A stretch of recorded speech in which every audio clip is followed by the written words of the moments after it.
To je divota, to je najljepše se baviti teatrom ili filmom ili televizijom. Vraćam vas ponovo na Klaru.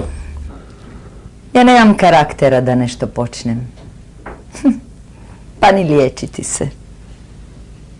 Da nešto počnem, ja sam prestara. Što bih ja sada još mogla početi? Ja znam svoje stanje dobro. Da Aurel nije ne znam kakav talent, ja to znam. Da me vara s raznim drugim ženama i to znam. Da su te ljubavne igre uvijek riskantne i da u tim igrama može da nastane romantičan fait accompli i to znam. Da nemam više glasa da se vratim operi. Sve ja to znam, dragi moj Urban.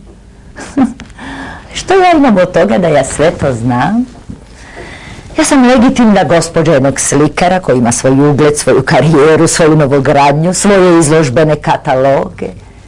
Ja uz te kataloge i tu novogradnju imam neku pravnu garanciju. Ja danas nemam više snage da ostanem sama i da počnem sama za sebe bez te pravne garancije.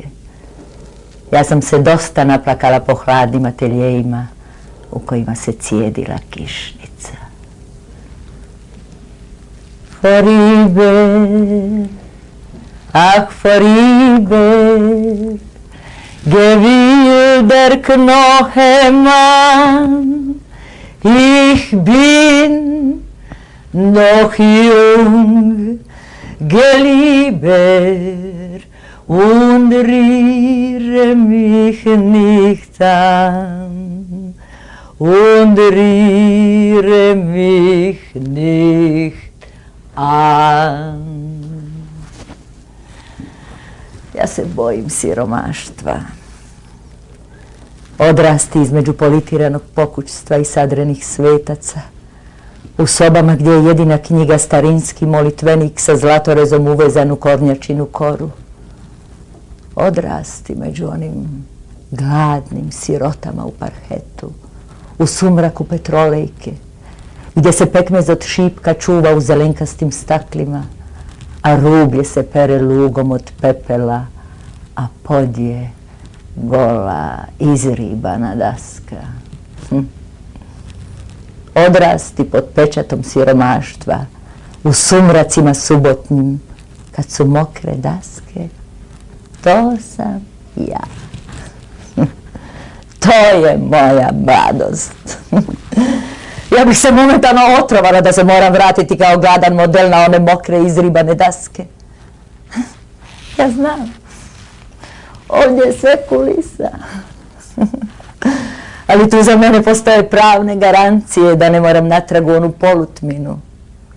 Pa ja nemam nikakvih potreba. Ali moja topla voda, moje pidžame, to mi je zagarantirano. Eto. Da, to je eto disciplina govora, koja energijom, talentom glumca postaje umjetnost. To je Zdravka Krstulović u Ledi. Odlična i velika, ali takvi su i drugi, takvi su u Ledi. I Genda, i Mirko, i Zoja, i Vasja, i svi ostali. Takvi su svi, jer je takav i tekst. To je konačno Krleža, naša trajna i živa, pulsirajuća dramska riječ. I to, kako sam upotrijebio, jednom izraz svemirskog zračenja.